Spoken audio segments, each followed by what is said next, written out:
Good evening, everyone. Thank you for coming, and for those of you who are tuned in to the meeting, I appreciate your watching. So, call the meeting to order, and we will. Today's meeting is about discussing alternative funding as well as an enforcement plan for the beach, and then we'll take public comment. So, Mr. Kelly. Yes, ma'am. Go over, Mike pulls it up here in just a second.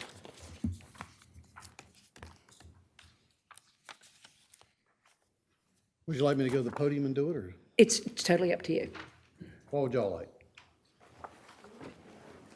It doesn't bother me either way.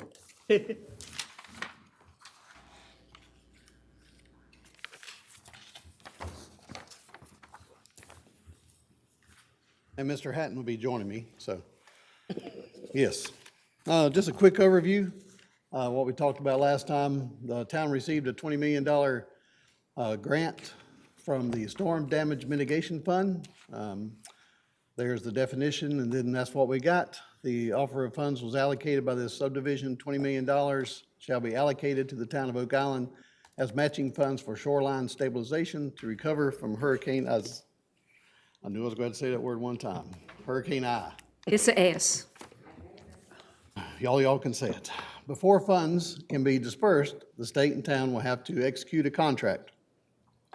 In order to execute the contract, the town will have to submit a complete scope of work, request for appropriations form, conflict of interest policy, and a statement of no overdue taxes.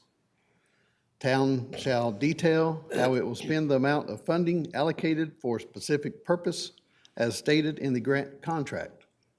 The description shall include services to be provided, objectives to be achieved, and expected results.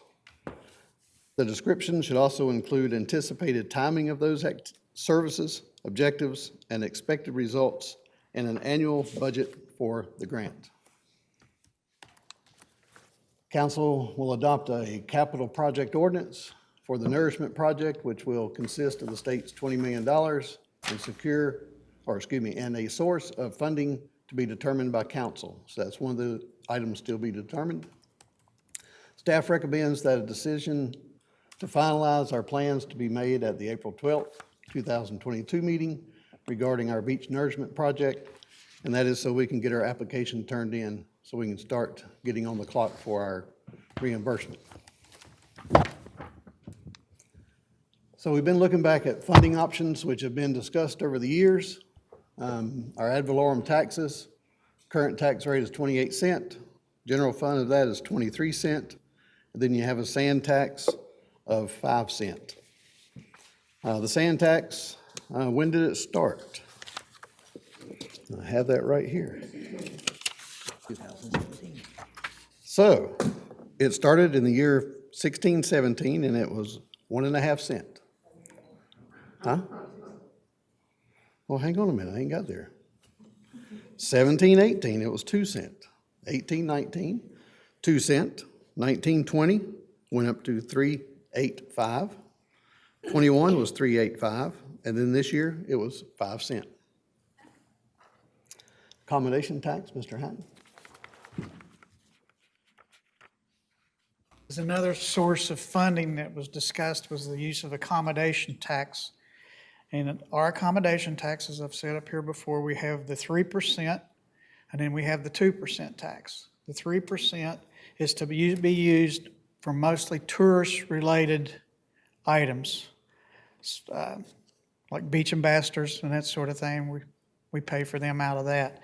Any extra money that I have, I will look in May or June in this fund, and if there's extra funds in there, I will move that money over to what I call Fund 47, the Beach Sand Fund, to try to build up reserves.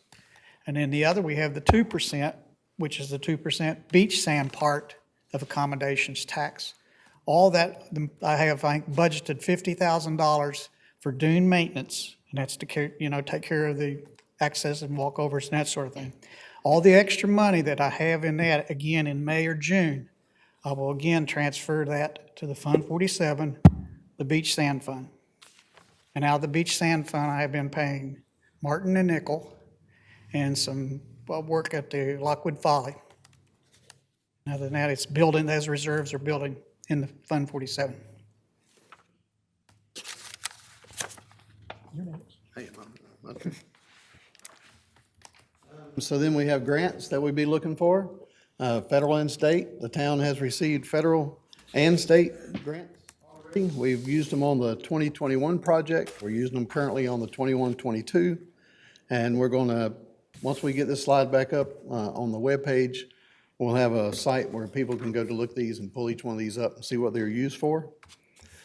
Assessments, last time this was looked at, with the state funding or state partnership that we have this time, we don't believe that that needs to be addressed or looked at this time.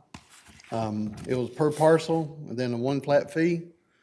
Also, the committee looked at these. They brought back a number, a one-time flat fee of $800 to pay for the $40 million.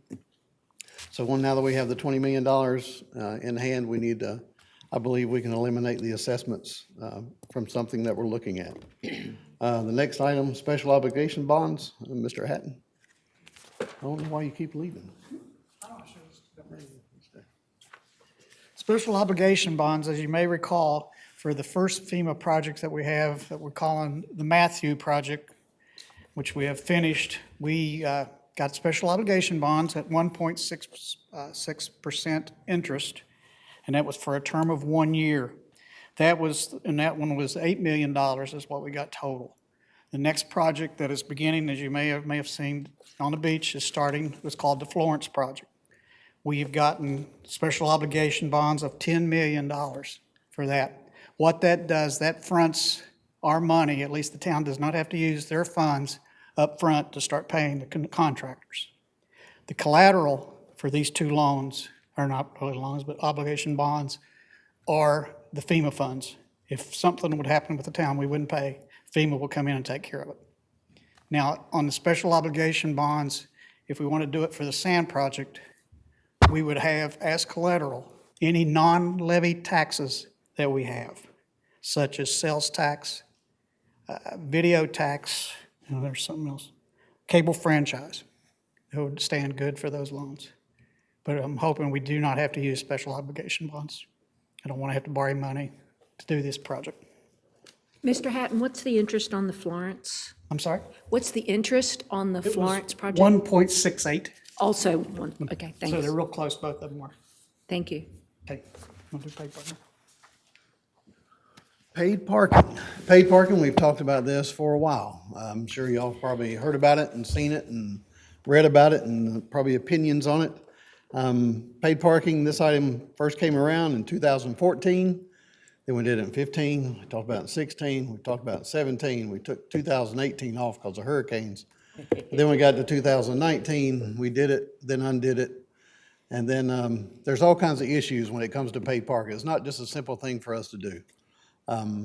There's safety concerns, parking areas, how many spots do we leave for the residents, what to do with the right-of-way. Right now, you can park for 72 hours in the right-of-way. So there's be all kinds of things that have to be looked at and addressed to fine line a paid parking schedule. Do we look at the day trippers, decals, passes? Carolina Beach sells annual passes outside their jurisdiction at a different price. So would that be something that the town would look at? Then you got, are we looking at Beach Drive, Pelican, and Dolphin? Or are we looking at the wooded areas? Because we got people talking, well, don't do it in the wooded area because it's different. You're not going to have people parking there going to the beach. So there's all kinds of things that would still have to be looked at and discussed on that issue. And then the enforcement, that would be another thing that we'd have to look at. Would it be a contract through the paid parking people, or would it be something we do in-house? Most of it's done through the contract, through the parking attendants. But that's something we look at now. They've got more modern technology. We could look at doing 3 parking lots, the east and the west, then in the middle, and put something up where you pay for it by your cell phone, those kind of things, if that's something council wanted to address. But paid parking has been around. Councilman Box talked about it a few times. And so it'll be something that if they want to look back at, try to raise funds, it is something we'll look at. Then you have the enforcement part of that as well. Meal tax. Back in February 2017, town adopted a resolution. Representative Eiler introduced this bill. Didn't go anywhere. It's basically sitting in committee. We've asked about it a few times, and they haven't really given us any kind of promise about it being moved or going anywhere. But it's always something that when we see him, we ask him if it's going to come back for discussion anytime soon. So if you see Frank, let him know we're still looking for a meal tax. Shallow draft inlet, it's state, county, and local. Everybody pitches in on that one. That's the Lockwood Folly projects. That's the bid widener. That's the intercoastal waterway. That's the dredging. And basically, that's grant, or that's money that we can apply to the state. The state pays, or the shallow draft inlet fund pays 2/3. And then the other third, 50% of that's paid by the county, and then 25% by us and 25% by Holden Beach. So it is a shared cost. When they do the sand project, if it's not the cleaning of the Lockwood Folly for ships, they would pay the whole percentage. If it's something on our side that we're putting the sand on our beach, then we'd pay the whole percentage and they wouldn't pay anything. Any kind of maintenance of Lockwood Folly, then the town of Holden Beach and town of Oak Island split our share. That is budgeted in that Fund 47. Yeah, and that is part of the budget fund that Mr. Hatton talked about, number 47. You can find that inside that. Brunswick County, they have given us some money. We don't see them every year, and we don't see them very often. But they have given us $500,000. That was back when they did the Eastern Channel or the Lockwood Folly Habitat Project. We got $166,000 over a 3-year period, 15, 16, and 17. They do continue on all their portions of the Lockwood Folly projects. Anything that goes on there, they do pay their 50% of that 1/3. We continue to ask them to pay more. We continue to ask them to pay our share. We don't get much with that, but I still believe that the county and the town should be able to partner with something that we're doing on the beach, and I think council's ready to step on their doorsteps and say, hey, we need some payment from y'all as well. Back to the accommodation taxes. The county doesn't pay us any of that 1% or 1 cent that they get. We could ask for that money to be sent back to us, but I don't see them giving it to us because they use it for tourism, advertisement, and those kind of things. But it is something that we could ask for something at some point. And then we get to the toll booth. People's asked to put toll booths on our bridges. I've called DOT several times and they say no. You don't own the bridge, but if you would like to buy the bridge and take the maintenance of the bridge and everything else with the bridge, still no. But no, I hope that people quit throwing the toll booth item for council consideration because that doesn't really exist. So those are some of the ways that we can look at through this. On the financial plan, we are looking at, everything that we could find to be able to look at, to utilize, to be able to present something back to council once we figure out what the project is that we're wanting to do and those kind of things. But it is something that we continue to get input on. We've talked to the Carters. We're having them review some of our information to make sure we're not forgetting a number somewhere. But it's pretty close. Y'all decide to go through with the project, then we have some way to present to y'all that we can finance the project as well. Excellent, I thank think you. that's it. Oh, On the accommodations tax, there's confusion on that. As I said before, we've got the 3 and the 2 for the 5. Brunswick County has a 1% that the town of Oak Island does not handle. And for example, if you're a community that collects for Brunswick County, yes, the person who has the rental income pays 6% to that municipality. That municipality, in turn, sends all that to Brunswick County, except for the 1%, not all of it, I'm sorry, they keep their 5%, but the 1% that they collect on behalf of the county, the town can get 0.015 of that 1% for a handling fee. We don't collect for them, you No, still don't. it's not worth Okay. it. It's not worth it for us to do it. For that small amount, 0.015 of 1% is what we would get. So hopefully that clarifies the 6th and the 5th. Thank you.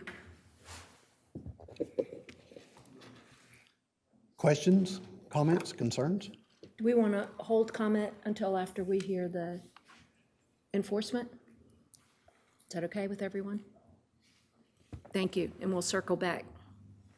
What I'd like to do is to hear public comment before the council comments. So just to let you know what I'm thinking. Good evening, everyone. I'm here to discuss how we're going to do our enforcement this year for our season. Starting out, we're going to have one sworn officer on duty on beach patrol for all 102 days during the season between Memorial Day and Labor Day. That officer will be supplemented by a civilian officer that'll be out there on the beach helping them as well. We just opened the applications up for that, and we've already received right much feedback. I think we're somewhere around 15, 20 applicants, so we're good there. They will supplement the sworn officer. The 12 holiday weekends, we will have one sworn officer on beach patrol in the UTV.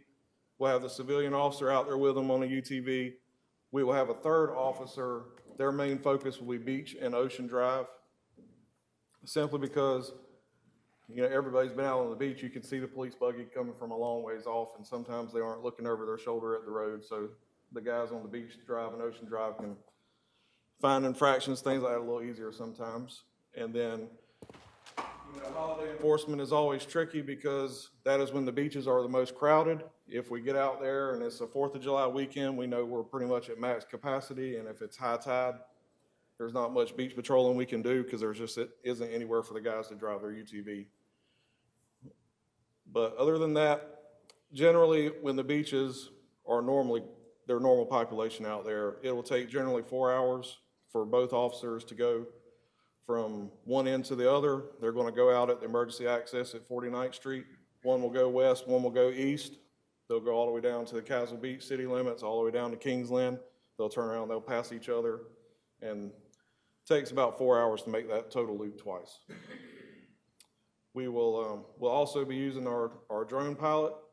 He'll be flying the beach in the drone because he can cover a lot more ground faster. He'll have a pre-recorded message on his drone that will warn people to stay off the dunes if he sees anybody out there. And at the end of each day that he's out there operating, we're going to ask him to submit a report to our lieutenant over patrol if he sees areas where there's more people in dune violations and things like that, so we can adjust our patrols. Thank you. You want to start with comment there? Any questions? If I may, and Yes, sir? first I want to say, I always say very good things about the Oak Island Police Department. I know you all are lean and mean, so please don't take this as an attack. I know you all do a great job, and I appreciate what you do. Last year, it seemed, we would have violations, and we would see the report that there were 30 people stopped for such and such and 28 warnings given. This coming year, can we flip-flop that and have 30 people stopped and 28 citations given? I would like to see us step that up more on walking on the dunes, driving the golf carts down Oak Island Drive, or speeding down the side streets. Kind of let these people know that they can't do that anymore. Yes, sir.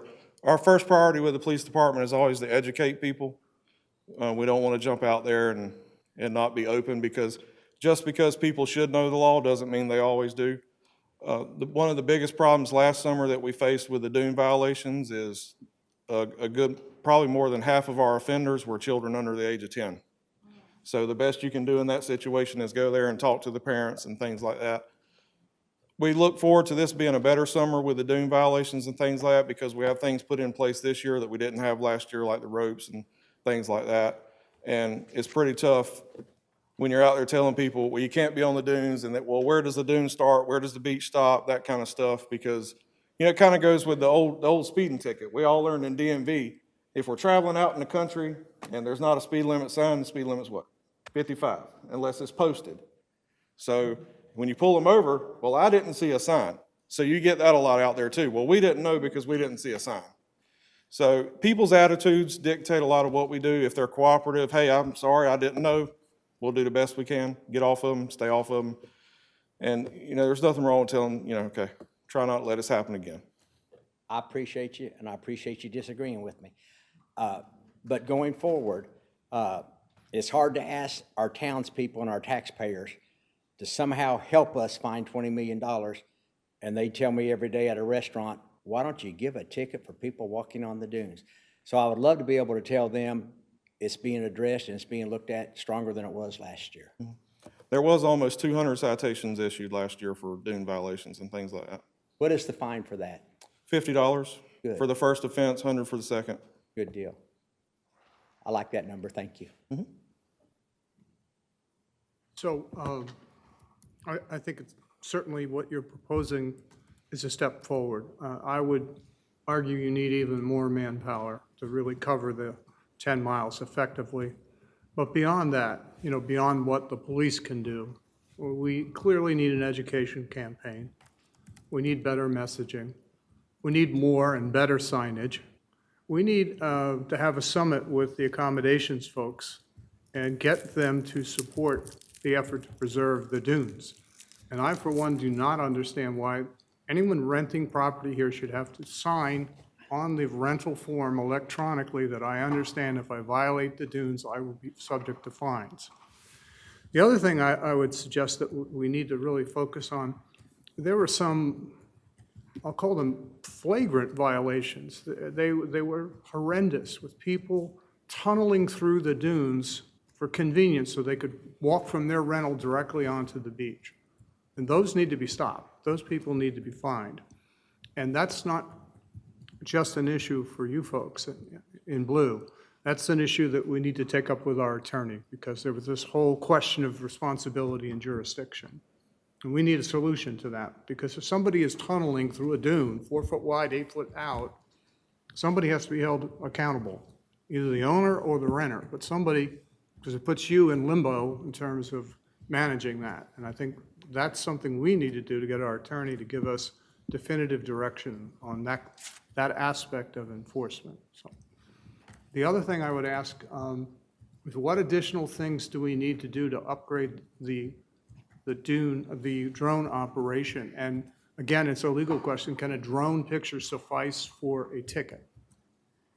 We can use that ticket as evidence to go and issue the citation if it's a clear enough picture to say that that's the person that was on the dunes and they were in violation. We could do that. Yeah, from a manpower perspective and a cost perspective, upgrading our drone capacity seems to me to be the easiest way to get even more enforcement without having to put a man out there and a vehicle out there. Right, the drone can certainly cover more ground. Manpower, we're in the negative on manpower, and we have been for a very long time. I don't know the last time the police department was fully staffed. And that comes from a multitude of things. We, people just don't want to get in law enforcement anymore, things like that. So we're doing more with a lot less. The one officer that will be on beach patrol every single day, it will actually be their off-duty day.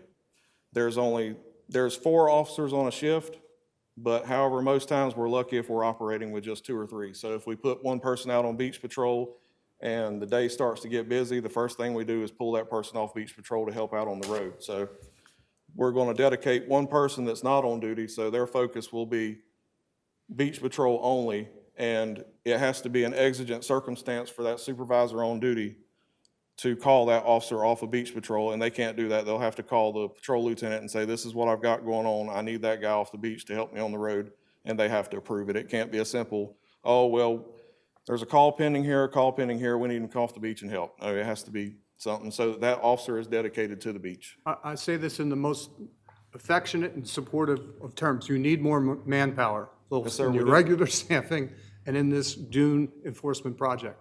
And that's a conundrum for us to solve. The civilian officer, you have numerous applications. We have gotten a bunch of interest. I think it's only been open for a week, if that. And as soon as that closes, we're going to interview those folks, get them trained up, and get them out there.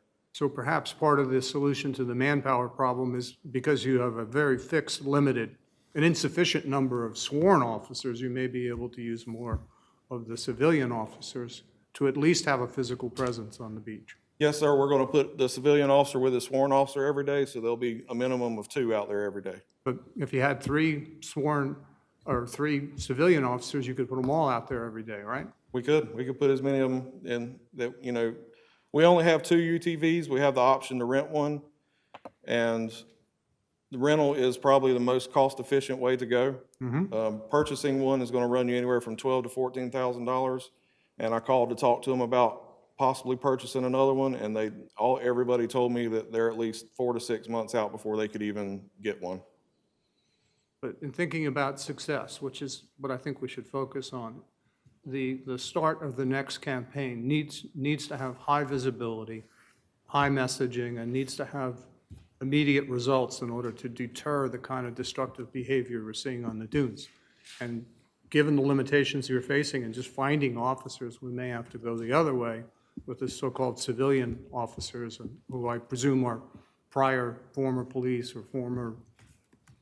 I haven't looked at the applications. I know some folks have come by the police department that want to talk to me about the position and what it entailed. I know some of those are prior law enforcement, and some are current law enforcement. They just don't want to go get sworn in somewhere else and have to go through all that, because a part-time officer has to do all the same requirements that a full-time officer does. We have to make that same investment in them as if they were a full-time officer. Yeah. So So the civilian people offer great promise because they have training by and large. Right. They know how to de-escalate.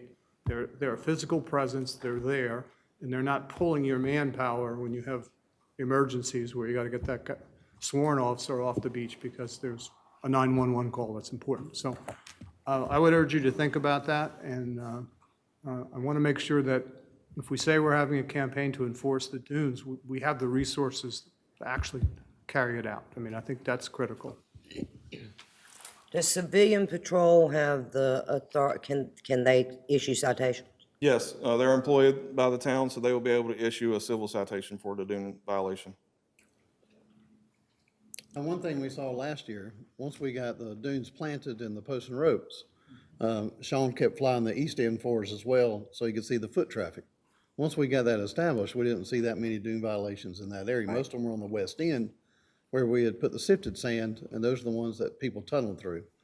It was confusing tunneled until through you the get east end. everything in place. I mean, but you can't, you can't do it all at one time. I mean, once you get it renourished, and then you've still got to have time to put the roping up and to plant the, so it was confusing. Yeah. We should have all the post and rope up by mid-April. The planting should be completed by June 1st. So everything should be there before the June 1st season, those people start coming. And I think that's gonna be what helps us this year. Besides, last year we just had the sifted sand. CAMA came back and said one access, then they came back and said post and rope, then they came back and said shared accesses. So they kept changing their interpretation the whole time on us. Right. This year, we're gonna go back to what it was before, 3 houses sharing one common access, just like the east end. So I think after we get it laid out, you won't see as much violation. People's gonna know where the dunes are, and people are gonna know where their accesses are, besides just having 5 miles of sand like we had last year. So I think that's gonna help us. And then when we have the renters there 7 days a week, the mayor, she had talked about maybe adding 2 more people, having 4 UTVs out there. And having more out there, yes, we're riding up and down more of the beach, but the people, as he's said before, once you see me riding down the beach, you got plenty of time to put your glass bottle up, do whatever you're doing, because we're only traveling so fast, and Mark may stop me and talk to me and these kind of things. So I don't know, by adding more personnel, yes, it's going to show more people out there on the beach monitoring and looking at things, but I don't know how many would be too many, because these people are here for a week. So after they see you 1 or 2 days, they're going to see you 10 times in a week, 12 times in a week. Hopefully they get the message. Well, that's why we need to reach an understanding, a concordat with the rental people to help us, and we need better signage and a better education plan. I mean, I think about it this way. In 3 years, we will have put $40 million worth of sand on the beach. That's a hell of an investment, and I don't think that we want to skimp on manpower or signage or working with our partners in the business community. And I also think we need to solve, to the extent possible, the shortage in our police force, which is also a critical need that we have. So we have a lot of work to do. we need to find a police chief, we need to find officers, you know, we need to get these things done. They're important, so thank you. I really appreciate you laying out a plan. I still think you're understaffed on it. I will do what I can to get you officers to the extent we can. Chief, are you saying that your beach enforcement campaign starts in June, or will it start at spring break in March? Well, typically, every year, our beach patrol starts on Memorial Day weekend. We used to start around Easter, but sometimes Easter's early, it's late, and we've been out there when Easter's 30 degrees, and we've been out there when it's 80 degrees. So our officers know that, you know, it could start as early as Easter weekend, but primarily our target date is Memorial Weekend to kick off for the summer. Thank you, sir. And if I could ask Mr. Kelly, your thoughts on the drone, is that a cheaper way to enforce the beach than hiring 2 or 3 additional bodies? Well, talking with Sean, I mean, last year he made a presentation to y'all on what he did on the beach. And I actually interrupted him today in a class that he was in to ask him a few more questions. But working through this, and next week we'll lay out a better plan, or hopefully finalize a plan. He can do so many streets to the east, so many streets to the west from a central location. He can then see where the foot traffic is, he can see where the wheels have been rolling, if somebody's been dragging a cart across it, and those kind of things. And the way the chief has it laid out, he'll then write up a report, get it to Lieutenant Hames. Hames then will take the car that's on patrol for the beach that day, let him know that this area yesterday was a hot spot, so then we can do more monitoring there, because the UTV's just riding up and down the beach. We're not going to catch that many people in action. The patrol car is going to catch the people.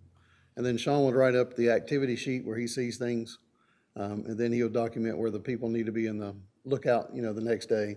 He'll take pictures. We could go as far as tablets and those kind of things so the officer could see it.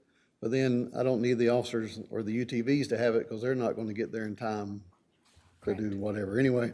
But we don't need to, I don't think it's going to be as bad as it was before, just because of what we're getting done. But we do need to enforce our ordinances. And speaking with Skip today, we met with him about the volunteer organization that will still be out there too, the beach ambassadors. The digging of the holes, leaving, chairs, tents, those kind of things. Those are still things that we need to have addressed. So this isn't in any kind of way doing anything to those volunteers.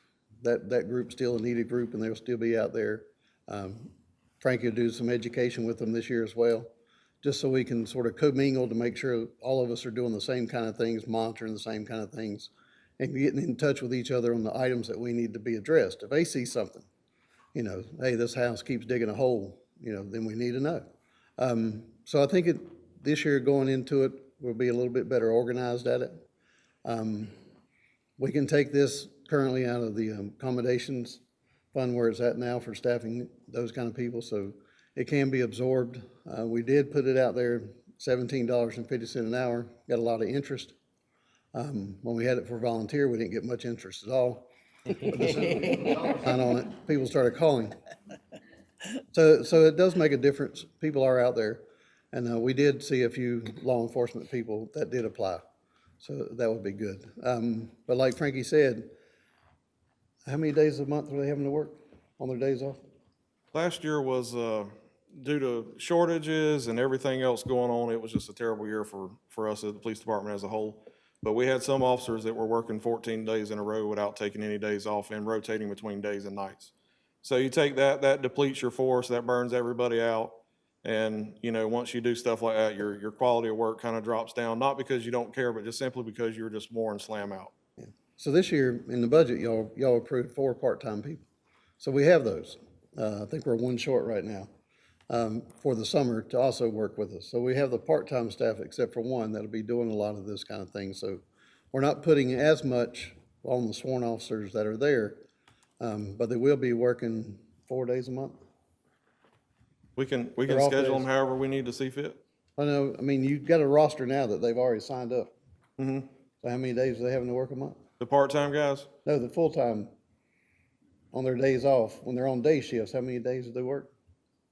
so the way I've got it scheduled is we've done a lot of ideas since I've been here, and none of them have really ever seemed to work. So hopefully this one works. basically, each shift, when they're full, they'll have 4 officers, all right? So I'm on a shift, Mr. Hatton's on a shift, Mr. Kelly's on a shift, Mr. Martin's on a shift. We work Monday, Tuesday, day shift. That is from 6 a.m. to 6 p.m. We work Monday, Tuesday. Wednesday is our first day off. I go ahead and I'll pull beach patrol on Wednesday.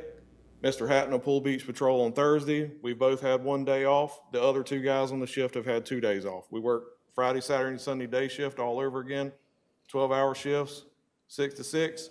On Monday, it'll be Mr. Kelly's turn to work beach patrol.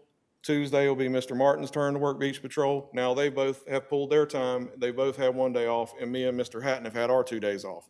We work Wednesday, Thursday, day shift, 6 to 6.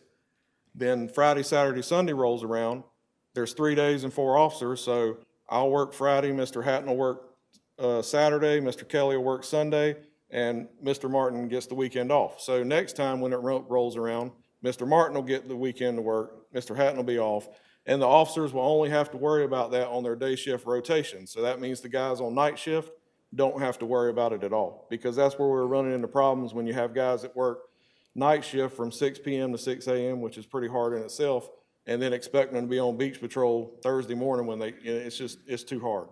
And that was causing a problem too. So I fixed it to where the officers that are on night shift don't have to worry about beach patrol at all. They get those 2 weeks off.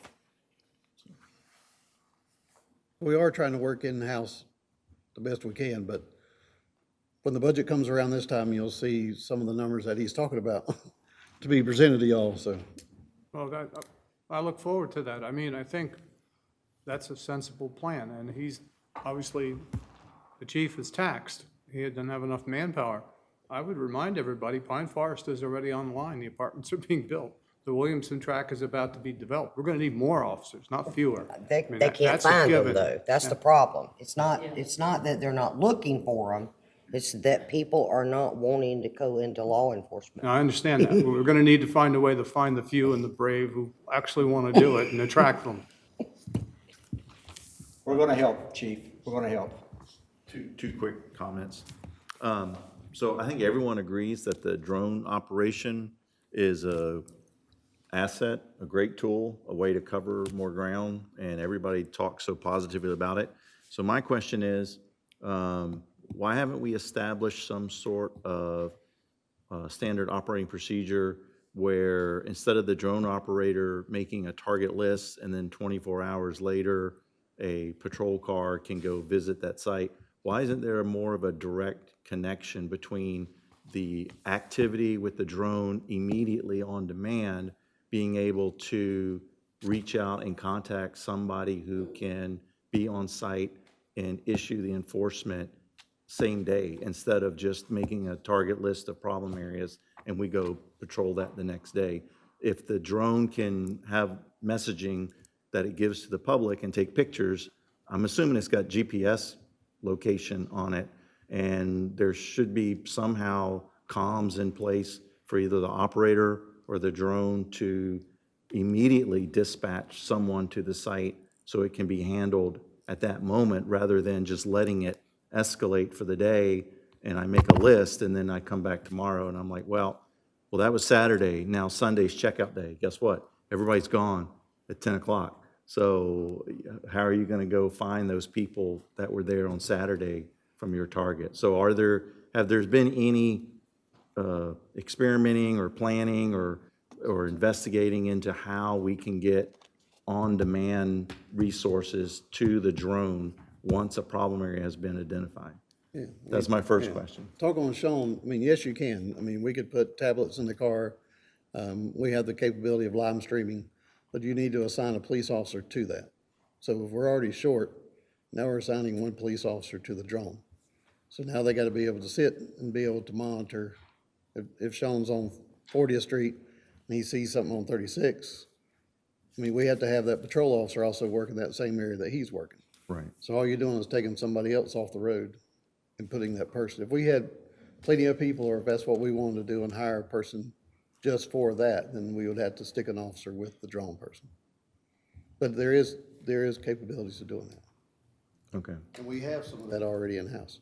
So even in that situation, if the drone is on site, a UTV, if we've got 4 of them in operation, you don't think they could get there in time?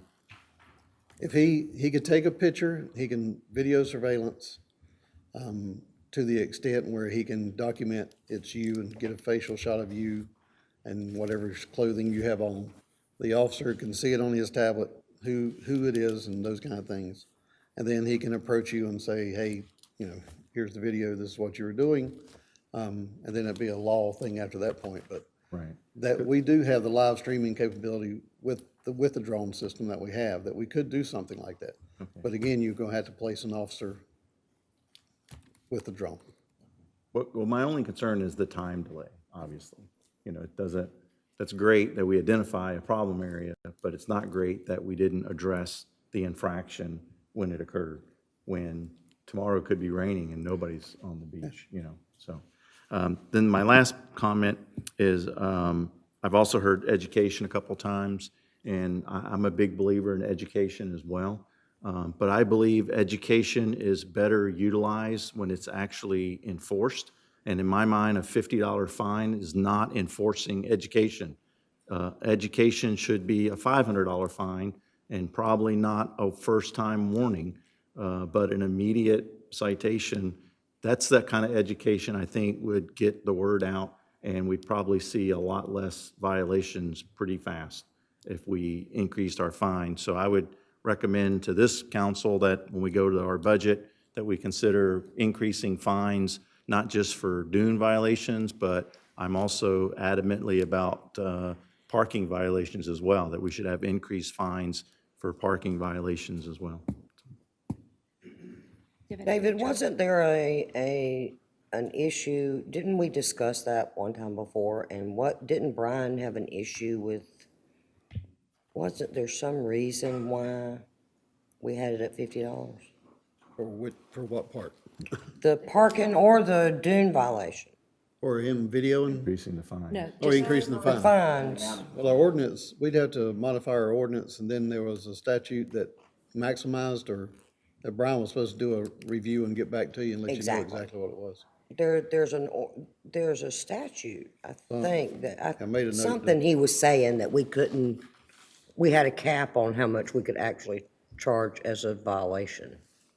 I don't remember what that was, though. Fair enough, thank you. Holden Beach, I think, is $300. Boom. Oh, 5? Yeah, Holden Well, Beach is then- 500. And they said that they had a lot of resistance for that the first year. So we would have to be willing to endure that pushback. The second year it was less. And now anyone that vacations on Holden Beach stays off the dunes. There's also a systems problem. And that is, we have a lot of good citizens who, some in case, put their own sand in front of their houses as a means to preserve what is theirs. And last year, anyone who wanted to report a dune violation called 911. Personally, I think that's an abuse of the 911 number. I understand the way things are structured, that they go through Brunswick County. But again, those are very low priority calls if they even get dispatched at all. There's got to be a better system. There has to be a local call number where anyone who needs assistance with dune situations, that they have a means to contact someone who can actually respond and do something about it, whether that's someone in the office who then contacts the person who's has Oak Island Drive in a car, where they can respond. But we need a clear method by which our citizens can participate. It's their $40 million. It's their investment, as Mr. Bach said. If this was any other commodity, we would be managing that $40 million investment differently. So I think it's and I get that you need help, and I'm supportive of getting you that help when we get to the budget. So I'm not putting this all on you, I'm just pointing out another thread in the system. If we're serious about protecting the dunes that we have, and I think it's time that we do get serious about that, then I think we really need to look at the entire system of how this is going to go, and maybe walk through a couple of scenarios, a desktop type of simulation, just so that everyone is clear about what the process is. I kind of got lost between the difference in the holiday enforcement versus the rest of the enforcement and how things will shift. But I think it's important that at least the council members and our citizens who are interested in helping us monitor the dunes, that we have a way to incorporating them into that process. So just something to consider, Chief. You want me to clarify anything on the holiday response? Sure, go ahead. Okay, so normal operations, we deal with anywhere from, 8 to 10,000 people on Oak Island. Holiday weekends, our population can soar well above 50, 75, sometimes 100,000. And you have one officer for every 3,000 and some people, I believe it was, I figured. So we add that extra man on the holiday weekend, anticipating that larger crowd, the larger call volume, and the more manpower needed. Got it. We could do more, but then we run into that manpower issue again on who's available and things like that. So adding the third officer out there it's always been that way. We put them out there for the Friday, Saturday, Sunday, Monday of the holiday weekend. Got it. Just to have an extra set of hands out there. So something else to think about. I know that it's pretty commonplace in today's day and time that in acknowledging that visibility is really important. So I understand that the ATVs don't go up and down the beach very quickly, but I think visibility of our police force on the beach is important. I know to the extent that we park cars with no one in them, just to get people to slow down or to know that the areas are being watched. We allow our officers to take cars home for multiple reasons, but one is the community sees police in and among the community, and that's a deterrent for crime. So I want to just reinforce that. And the other thing, and this is not punitive in any way, shape, or form, but it would be helpful if we had a mechanism, be it monthly meetings or high influx weekends, that we can keep some simple metrics for the number of encounters, for instance. How many folks have we approached? How many have we spoken to? How many calls came in regarding the sand violators, number of warnings issued, and the number of citations? And if we can kind of just keep some simple metrics as a way to give us feedback, and that allows then your council to help support the town in what it needs. And if we need more part-time people to protect that investment, then I think that's a consideration. The Brunswick County 911, they handle all our calls. The problem with that we ran into last year, I think there was a little bit of talk about this. When we get dispatched to, let's say, you call 911 and say there's someone on the dunes, the way they CAD it in the computer, for them, it would be CADed call for service. And call for service is like a catch-all. It can, if it doesn't fall under these things, then this is the one that it falls under. So when we ask them for our report, there isn't any way to go in there and say, this is how many dune violations were reported to 911, because they're all listed under calls for service. This calls for service could have been a dune violation, or it could have been a suspicious vehicle or person or something like that. So I know we tried to get something like that going last year. We went out and met with Brunswick County 911 on that, but I don't think it went anywhere after that. Then I suggest that maybe we consider getting a designated number We might be able to get volunteers to staff that. I mean, if they're serious, we might be able to get volunteers to staff that phone a couple hours a day in a rotation, or maybe work with the Beach Preservation Society or others to answer that designated line and be able then to report either to the drone operator that is active and/or the beach patrol to let them know that there's an issue. So again, it's a systems problem, and it's one that, a conversation for possibilities that we explore and see how it works. I get that this year we have a different system and it'll be somewhat experimental, but I think it's going to be important if we're going to be effective and responsive to our investment, the folks that pay the taxes, then I think we owe them some measure of feedback for how we're doing in that regard. Now, even if we did a volunteer phone number, just like I can't call Frankie and tell him to go somewhere. I can, but he ain't gonna go until I call 911, so it's recorded so they dispatch his vehicle. Because there's a liability on that patrol officer, it's gotta go through the system for him to be recorded, for him to be dispatched. Even if we had the drone operator's not gonna pick up the sergeant's cell phone and say, hey, run here. He's gonna have to report, it's gonna have to be dispatched, and then that car's gonna have to go. So either way, we're still using that system because legalities and covering the law enforcement, but. And I understand that, but my personal sense, it's not what 911 was created for. I understand. And that's, we've got to find a way to work around that. And I don't know who to make that appeal to, but We can go back to our own dispatch. I like that consideration. idea. Which we should never have given up in the first place. conversation for another day, but it's something to record, and I think the I town like needs that to idea. consider that.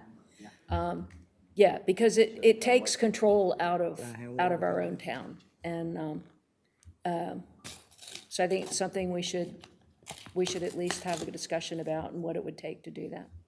Well, I think what we're talking about here is how to balance a limited set of resources to achieve a certain goal. So I'm going to pursue Mr. Martin's proposal. So if the one advantage we have is the drone, that's if, and we augment it, we upgrade, maybe we need to buy a new drone and we connect it to the police department in real time, and we assign a part-time officer, then these nearly draconian fines or large jolting fines are achievable, and the deterrent effect there may be greater than putting people in ATVs driving up and down, right? That's assuming that we can do that. We can unify the command, that the officer, this part-time civilian officer, whoever is assigned to the drone, gets it in real time, responds in real time, issues the citation. All of that's, obviously would have to be cleared through Brian, but that's a way to maximize your resources to achieve the goal, right? The larger problem we have is, as Councilwoman Bell whispered to me, it's hard to find police officers, it's hard to staff the way we need to staff, and we're only going to be required to staff up going forward. It's obvious where we have to go. So while we're trying to solve the longer-term problem, if that can be done, right, that's an interesting idea, because then you get a financial deterrent, you get real-time enforcement, and we use our technology as an advantage as opposed to throwing manpower at this problem. So it's something to think about. Thank you very much, and I'm sure this is not the last discussion that we'll have. Certainly, we will repeat some part of this discussion at budget time, but I do look forward, however we can help you, Chief, to accomplish what it is we're asking you to do. Know that we're listening. Thank you. Thank you. All right. Thank you. Thank you all. So I'd like to hear public comment before we comment on the funding. Yes, Mayor, I have one person signed up, Nancy McMurray.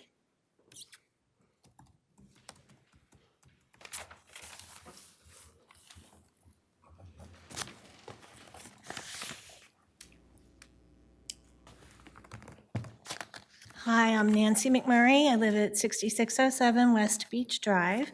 And I want to tell you, first of all, I appreciate all the effort and time that you've put into your jobs. I don't think it's very simple. Beach funding, I know, I appreciate you, Mayor White, saying that we have citizens who have put their own sand dunes in. In our area, we've put in hundreds of thousands of dollars of our private money because we didn't have any dunes. We lost those during storms and due to erosion. We used to have rolling dunes and grasses, and those are gone. I did want to ask about FEMA funds for Isaias. I know that the funding from FEMA comes in years after the storm hits, and I don't know when we could expect those to come in, and I don't know if those could be applied towards the 20 million that we need to match. And I also want to let everyone in the community know that if our houses fall into the ocean, insurance does not cover it. So thank you. Thank you.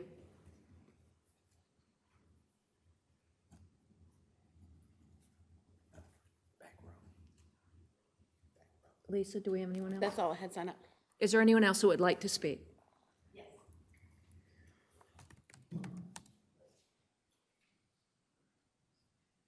Sorry, I guess I was late for the sign up. I apologize. I just had a few thoughts slash I'm sorry, comment. your name Sorry, and yes, address. Christina Dooley, 155 Northwest 12th Street. I just had a few questions, comments, concerns, and ideas. Okay, so on the beach patrol, the money doesn't go to sand nourishment, I don't believe, right? So if we were to enforce our dunes, which I'm all for enforcement, but it goes directly, I believe, to school funds based on fines. So I just want, if that's true, which I believe it is, David Kelly, do you know by any chance? If we were to fine somebody for dune violations, it goes towards schools, right? Yeah, okay, so I just want people to be aware that while we should fine, $500 or whatever we fine does not go towards sand nourishment. We're looking into changing that. Okay. We can, yeah, Same thing with paid parking. If we were to approve paid parking, it does not allow us, right now, the law does not allow us to put that toward sand nourishment. It goes, again, toward parking enforcement, things like that. So just, again, something to be clear on. Okay, so for the children that climb on our dunes, so here are some things. I think we have 60-some accesses on Oak Island, which is a lot compared to other islands, no doubt. Is there a way that we could do something where we have the Beach Preservation Society, I believe they like adopt a street ending, right? Could we do that, offer that as an option for businesses or people that wanted to sponsor a street end where they could pay for a sign that says, hey, stay off the dunes, in bigger, brighter letters than the ones I guess we have now, which are not working for whatever reason. So that's just an idea. What about the beach ambassadors? They're not allowed to give tickets, I don't believe, but they are allowed to speak to people. But I believe last year there was some trouble, so are we going to have beach ambassadors again this year? And are they still going to be allowed to do the same thing? Talk to people about those things. And why do we have to have an ATV for everybody to ride up in, or UTV? Why can't they ride bikes or walk a distance, our civilians, whoever we hire? I did look at the job requirements, and there is nothing on there that says they have to have, a civilian has to have a background in law enforcement. It says it's preferable, but literally the only thing that they have to have is a GED or high school diploma. And then there's some knowledge and skills, but none of it is around how to interact. And there's absolutely no physical requirements at all. So I would suggest, right, we ask some people to volunteer again, because I'm going to tell you, if you let me write a ticket for dune enforcement, I will volunteer all day long. But in addition, I think we should start offering some additional benefits for people, like if you want to come work as a civilian and do some dune enforcement, you can ride your bike up and down the beach sorry, or are we walk gonna- the beach. are we gonna Plus you enforce can, the I time know, limit, or- plus you can use the Sorry. rec center for free. Time limit is, are we gonna enforce that? Hand somebody else my ticket. Thank you. Is there? Thank you. Anyone else? Thank you, I wasn't watching. Hello, my name is John Stewart. I don't live on the island, but I do own 11 properties on the island, so I am a taxpayer and contribute to the town. One of the things that, maybe this was touched on earlier, is the occupancy tax the renters pay for the island. I know a piece of it sounds like is already broken off and goes towards beach nourishment. My question around that, or the comment would be, can we get any sort of disposition from the special allowance from the state to be able to increase it even a tiny fraction?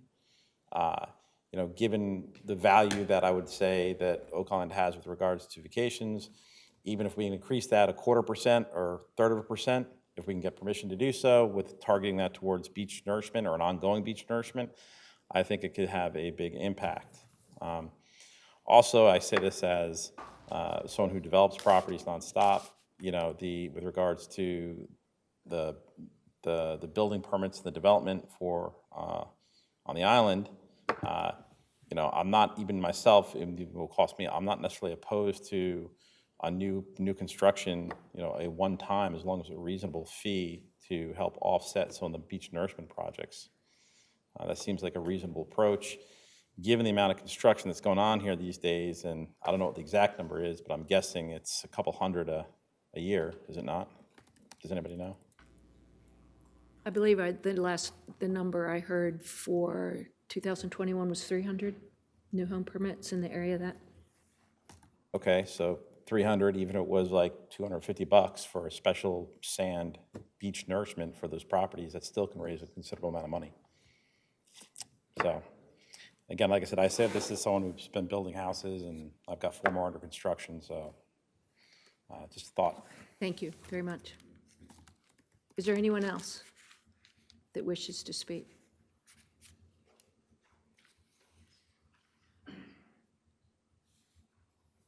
Hi, I'm Belinda Stutz, 238 Northeast 65th Street. I was just curious, is there any legalities saying that we cannot collect donations In what regard? for the sand nourishment? For instance, if we just put it out there, if we can get with the rental accommodations, people that are renting, and, just let the renters know, hey, look, if you can give $25, $50 to this fund, it'll really help keep this area nice for you to continue to come to. And I mean, just for instance, if we had 1,000 people donate $50 every week times 12 weeks, I mean, I know that's not a lot compared to the millions we need, but it is a large chunk of change. And I just didn't know if there was some way to kind of set that up, or if anybody had thought of it, if there was any way to get around that. Beach Preservation does fundraising. Mm-hmm. And that might be But I'm a talking about consideration. specifically targeting the renters that come in every week. I get it. Yeah. Right. But beach preservation might be a vehicle through which, it's something to explore. I don't know that we've thought about that before, but I appreciate the Okay. Thank you. suggestion. Sure, thank you.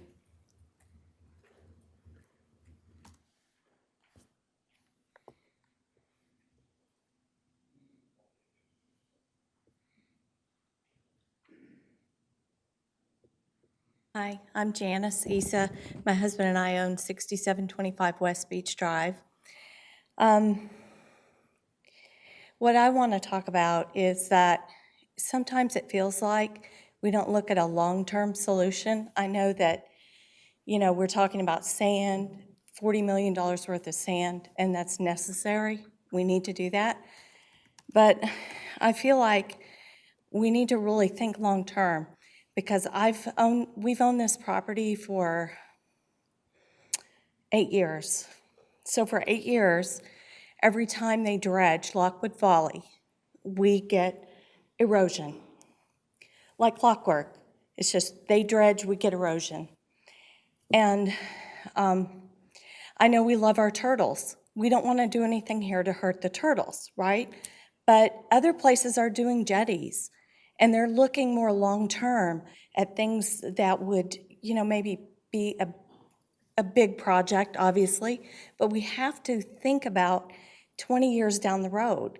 We can't just keep digging out Lockwood Folly every year and watch the people on the West End just erode away. It's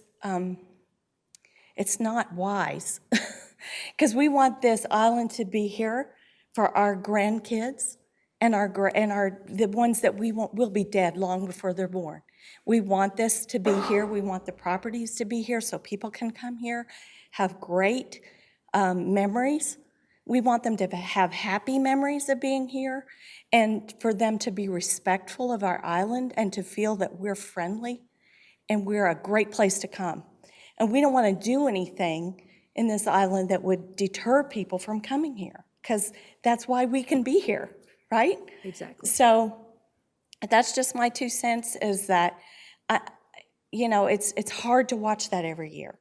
And we've been lucky because our house is higher and we're farther back. We're not one of the ones that's really getting hit every year, but it's just sad. And I just like to ask all of you to really think long-term with how can we solve this so that every year we're not fighting the sand battle. And yes, I'm pro-sand battle. I'm not here to say I'm against it. We've got to do that, but we got to think bigger and how, so that this will be here. I'd like my great-grandkids to be here playing at Oak Island. So. Thank you. I appreciate that. Mr. Kelly, Yes, ma'am. the Corps decides when and how often to dredge Lockwood Folly. That's not at our beck and call, is it? No, when they go in, when vessels cannot get through the channel, that's when they'll do the sidecaster unit. And then they look at it, 2023, I think is our next turn where we get the sand. There were the waterway and Lockwood Touch, the bin widener is what they call it. That sand that they'll be dredging in 23, 24, that sand will be placed on the west end like it was before. This year, it's going over to Holden Beach. So that happens about every 3 years.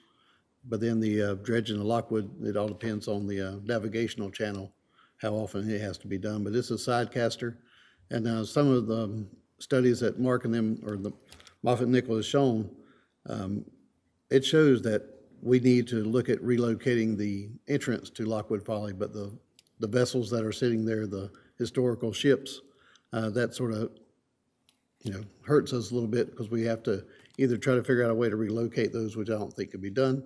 But the channel, as it slides more toward Holden Beach, it does create, but as a reminder, Councilman Martin and Bach and others have spoke about looking at the jetties or whatever we can do on the west end as a long-term fix. And Johnny wrote those down and put it into part of his plan the other day on his contract. So the town is looking at doing some other things long-term. So just wanted to get that out there. Yes, I don't believe jetties are legal in North Carolina, but they have approved groins. But I just wanted to let you know how and when Lockwood Folly is dredged is not our call. So that's not something that we control. We're not doing that to the west end. So I wanted to clarify that. And this kind of goes back to what I said, either it was the last SAND meeting or the last town meeting, is I'm committed to exploring a multidisciplinary commission that would include scientists, that would include geologists, that would include town administration, elected officials,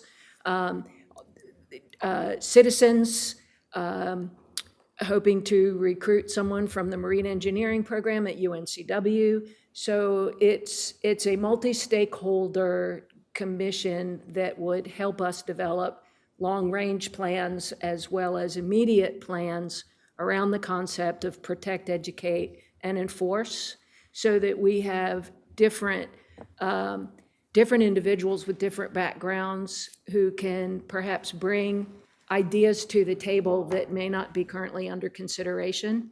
and to support the town and the council in helping to manage the beach in a long term. So I just want to know that, A, you're heard, and these things are in discussion.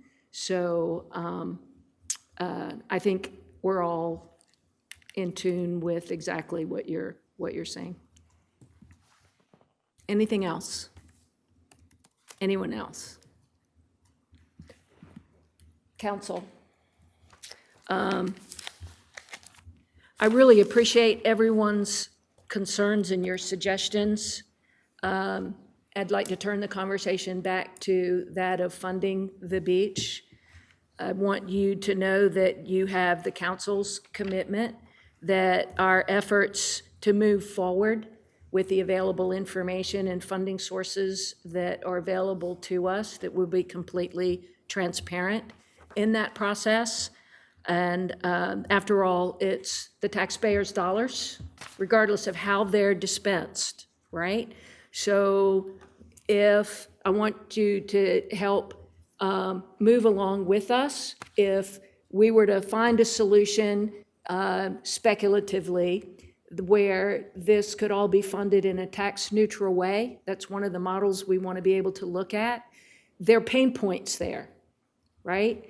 And if there comes to a decision, we look at models where there's a 1% increase in sand tax or a 3% increase in sand tax. I'm not saying I'm for, that's what we're advocating for. I'm just saying there are still pain points with that model that has to do with taxpayers' dollars. The pain points simply shift from money that's already there to money that is prospective. And then there's also the possibility of an increasing tax base. So 3 years out, 5 years out, what would that look like? What does that contribute in terms of paying down? So I just want to hopefully instill a sense of confidence that there is no predetermined solution, that we need to get more concrete with the information that Mr. Kelly and Mr. Hatton have provided to us, and that my intention is, I believe, not to speak for council, but that we'll be fully transparent in how we go forward with that. I agree with what the mayor said, and I appreciate what Mr. Kelly shared with us, what Mr. Hatton shared with us. And I believe we do need to get more concrete, but I've said at every turn, and I'll say it again tonight, and I'll say it the next time we meet, I am against taxes, I'm against assessments on the taxpayers of Oak Island. I feel we've got the money. The money's there now, and more money is coming. 27 new home permits were issued last month. Property taxes are up, sales taxes are up, grants, FEMA money 1 year from now, 2 years from now, 3 years from now, money is coming, and we have the money. What I would like to pose, if you want to talk 1% or 3% tax increase, I want 4 models. 1, no tax, no assessment of any kind. Let's study that hard. Before we go any other route, let's exhaust that first. Secondly, let's look at another tax-neutral model, possibly a special obligation bond. It always makes me laugh. That is abbreviated SOB, but I like it. Thirdly and fourthly, the other 2 models would be a 1% or a 3% tax increase, sand tax increase. But let's look at all 4 and let's study hard. No taxes, no assessments. Look and see how much we have in reserves. Look and see how much we have in accommodation tax now, what we have in sand tax now, where the money is. And if so much more is coming, and we have so much more right now, I think we can do this with no taxes, no assessments. And that's my position. Did you hear the church bells? I did hear the church bells, and generally that's my mother saying come home for dinner, but I knew it wasn't. Well, I think in the interest of having a long-term plan that's viable, we begin with 2 assumptions. One is that Our beach is in need of renourishment. FEMA's providing part of that answer. But we're also looking at a potential windfall from the state. If we fail to act, we will be disavowed by the state, and all future attempts to get the state and county to help us will fail. So we face a dilemma. I appreciate Bill's concerns, and I actually support them, but I do think we ought to have multiple models that are examined, and examined from this point of view, not just tax impact, but what's the benefit, what's the risk? Because if you start drawing down general funds or transferring funds or reallocating, you run a risk. So we need to know what the risk is. We need to know what the benefits are. I think, per Bill's point, was an excellent one. We need to have a reasonable forecast about potential income and growth, and what that would look like and what we can work with. Bear in mind that, as the old saying goes, all models are false, but some models are more useful than others, and that's what we need. And I think it will be a robust discussion. There will be distinctions between the models. I do agree with the mayor's point of view that ultimately there's always going to be some pain involved here. That's just a consequence of what's decided. But I think full analysis, multiple options, right, should be on the table. And obviously, the preference would be not to increase taxes, but at what cost and what's the risk of doing that? And what does revenue neutral really mean? And the last thing I'll say is, when we get to details, I, for one, want to know where every dollar is located, where it would come from, and how it would be spent. And that may take some time, but I think we need to be that detailed and that specific about it. And I think there are, and I think Bill did a good job, there are at least 4 models that we can see right now, and maybe there's a 5th. That's our job, to be diligent. It's your job to continue to observe and respond and hopefully advise us to the best that you can as a public as to what the public wants and what the public will support. That's important. So yes, I agree. Let's go down the road of looking at this in detail. Let's get the options. Let's weigh the risks. Let's have some reasonable forecasting. You know, I don't know that we're going to grow our way out of it, but perhaps the pain will be less severe than we anticipate if we have a projection that says growth will look like this and the economy will hold for the next 18 months or through the first 2 payments. We need all of that data to really make an informed decision. So I agree with my friend Councilman Kraft. Anyone else? I would just like to make a quick comment. Again, Councilmember Kraft and Bach, thank you so much for your support. At least one of your models is tax-free, so I appreciate that effort on your end. For me, that is the only model. I campaigned on a 0 increase on taxes to pay for the beach, and I'm going to hold to that. So there will be one model I will be looking at.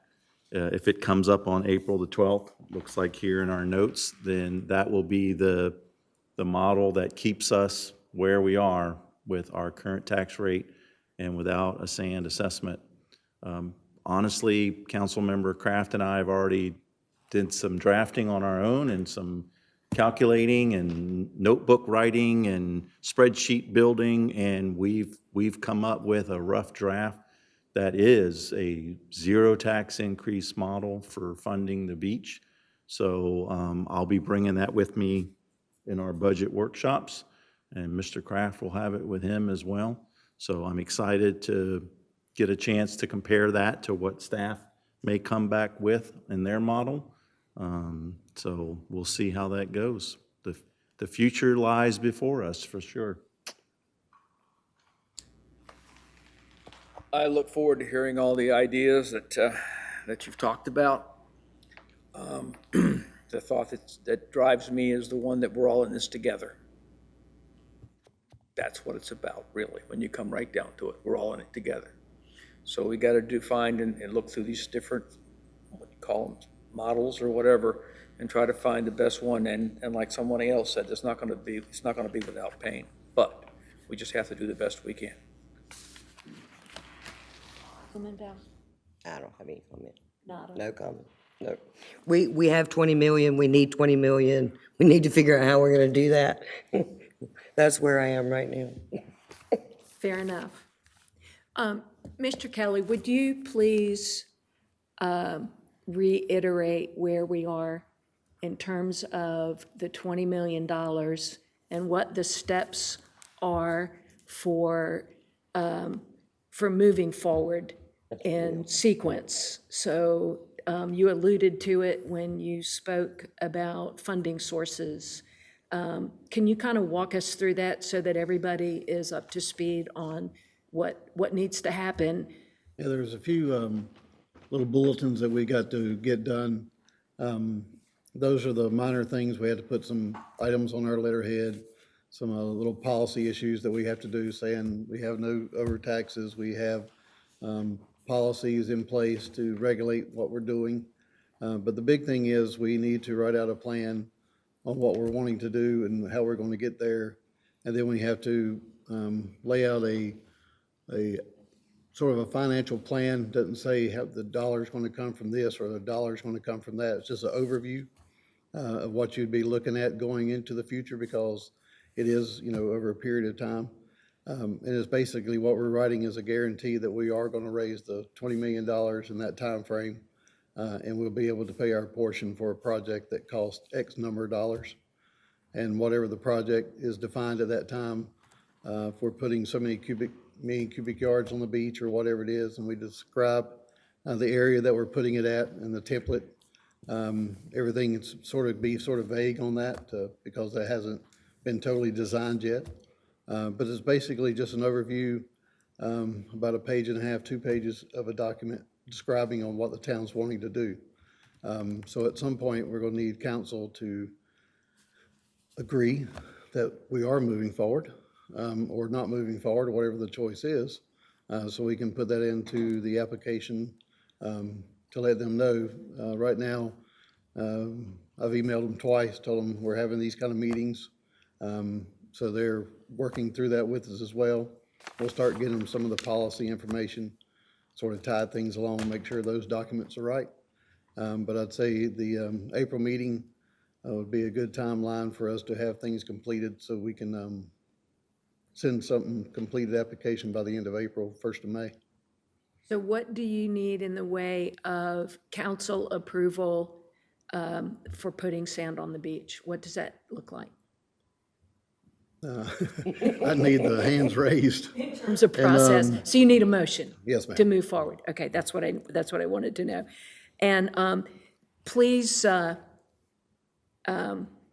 reiterate the conversation you and I had earlier today, that this has little to nothing to do with the contract that we signed with Moffitt and Nickel, other than the commonality that it requires putting sand on the beach. Yes, ma'am. Okay. The phase 3, or stage 3. Stage excuse me, 3. Sorry, change names. The stage 3 contract will be discussed and looked at probably in October and November of next year. The Right. dollar amount will be placed into the budget that you approve in June. I don't know what happened. I think the church bells were better. I'm not sure what that sound means. I don't know what that was. I vote for the church. But it's something that we would have in the budget going through this. We would ask, Moffitt and Nickel gave us their numbers the year before as well, because right now they're in the budget currently, and then we just now finally approved the contract. So that's sort of the same kind of scenario that would happen with the stage 3. So that will be coming to y'all during the budget workshops. Okay. So you'll see what stage 3 would cost, and then an estimated cost for the project as well. We basically have that in hand. And we've quit, as calling it a $40 million project, because we're tired of putting out there to the It might be contractors. $39 It's a million. $40 million project. But yes, ma'am, the Nourishment project would be part of next year's budget cycle. And do we have an estimate for what time frame we're talking about doing the Nourishment project in general? I'm not trying to pinpoint The it. earliest it could be is 23, 24. Okay, Realistically, we're probably looking at 24, 25. fiscal year. Yes, ma'am. Okay. And what then, do we have any indication of what the repayment or the payment schedule would be for our 20 million? You would start, if it was any of the options that was addressed here a few minutes ago, they would start this year into the budget cycle to be able to raise the monies in the 4 years that you're looking at. But actually sending the money to the state? No. Mr. Hatton, when you do the capital, the project ordinance, that's saying that you're going to have the money in that account. And then when the project comes, you're supposed to have those funds to be able to pay for the project. That's why I say, in the preliminary, when we tell them financially, this is how we're going to raise the money, we may say we're using taxes, we may say it could be a portion of grant that we're looking, it can be a whole slew of things. And then we'll sort of, as the project goes, we'll fine tune it and tell them exactly what's going on, because every year we have to do an annual report with them. And we'll probably do a quarterly report with them just so we're all aware, but we'll keep them abreast of everything that we're doing and where we sit financially and project time. If we could do it in 23, 24 and we haven't raised the funds, then we could look at sort of the same kind of thing we're doing right now with FEMA. We could look at that 1 year carryover with the SOBs to carry us over that year, just as we're doing right now, if we hadn't raised that total amount of money until that following year. Or is requesting an extension a possibility? Yes, ma'am. Okay, so those are all the things on the table. Six months before our date. And our 2 year date doesn't start until after the contract is signed and the project is agreed upon. And then the money comes, and then at the end of the money is when the 2 year cycle starts. Any questions from council? Not a question, but since we're putting such a fine point on some of these understandings, let me add one. The decision to be considered regarding an engineered beach has not been made, will not be made until several years out, probably 23, 24. And I'll repeat what I've said many times. The endless cycle of cost to the taxpayer needs to be carefully considered. The estimate that we have is 32 million every 6 years. I'm not voting for that until we get to that point. And I don't think that the public should be very clear about that that's going to be a separate discussion over and above and apart from the other discussion, correct? That is correct. Okay. But on the financial plans that we're bringing to you, we're looking at a short-term and the long-term. So you'll see it both ways from our side. Okay. I just want to be clear that we have not crossed that threshold, and when and if we do, there'll be a vigorous debate, Yes. at least from this end of the table. When the project is completed, then you can start Yeah, to address. fair enough. Again, just since we're putting fine points on things that are 2 years, 3 years out. Councilmember Bach, we're bookends for a reason. I hope you realize that. Yes, and you're to the right and I'm to the left. Isn't that interesting?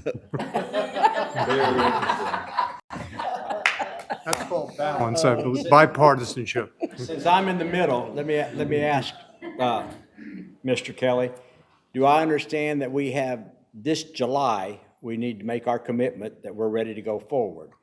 But then after we make that commitment in July, we have 4 years to come up with our $20 million. The way we're looking at things right now, realistically, we believe the project's gonna be 24, 25. So that is what we are looking at internally. Just like I said, if it came to where we got it in 23, 24, then we could look at, just like we did for the FEMA project, the special obligation bond to carry us for that 1 year. And we will still have our payment that we were looking at to be able to pay it off in 24, 25. Or an extension? But when the rubber hits the road, and in April, we talk budget and we talk about the $20 million, we don't have to pull out numbers in April, 2.5 months down the road, to show we have $20 million ready available on the table. No. Correct. What you'll adopt budget-wise, you can only set the tax rate one time a year. So if you were doing a tax, then yes, then you would approve it in that budget cycle. As far as the other things, using fund balances and those kind of things, Hatton and I would look at doing an annual budget for that, and every year that money would be transferred to that capital fund. to make sure that money's locked in, so whoever or whatever changes, you can't go back. If we're looking at fund balances, usages, we need to make sure that we have the fund balance available for anything left that comes up after that.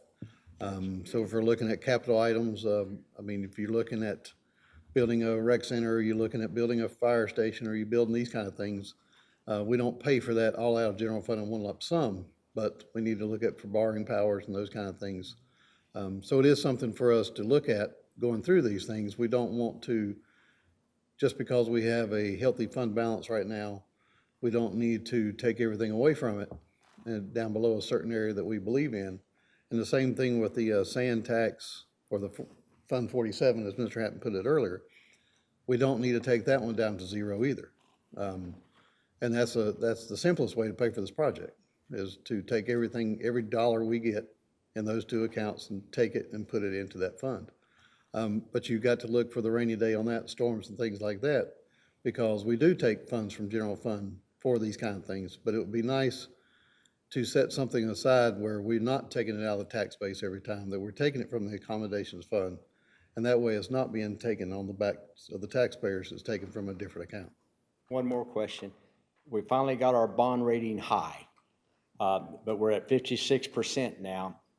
What percentage can we go to keep that bond rating where it is? I don't know if we've ever come I to a number. don't think, the bond rating is based mostly on our enterprise systems. That's what they look at most. Okay, and it's And- strong. Yes, it's strong at this point. Good deal, good deal. I know our borrowing power, when the Carters were here before, Mr. Bach had asked this question, and we were looking at 10 to 15 million. Where we're at now is between the 15 and 20 million dollars. So our borrowing power. Last time I hasn't think I read anything Carter said to us was they said we could get 12 million. Yeah. But now it's even higher. I've learned all I need to know. Thank you. Any other comments? Again, thank you for your participation. Thank you for listening. I hope you can walk away assured that this council will provide full transparency for how we're going to move forward. We'll have these conversations. We're working with the staff and with each other and with you to find solutions. I just want to let you know that an engineered beach is nothing more than a beach built to a certain plan. And I want to distinguish that from a FEMA engineered beach. FEMA engineered beach is an insurance program that we apply for once our work is done and an engineer has put a stamp on the plan that says that they have done what they plan to do. So those are two, as Mr. Bach had said, those are two very different things. And what we're talking about is a plan for putting sand on the beach. You'll hear it referred to as an engineered beach. It's not the same thing as the federal government's insurance program. That is a different discussion, and one we'll have when we get done with putting the sand where we hope to get it put. So I thank you all for being here tonight and for participating, and I thank you everyone for watching.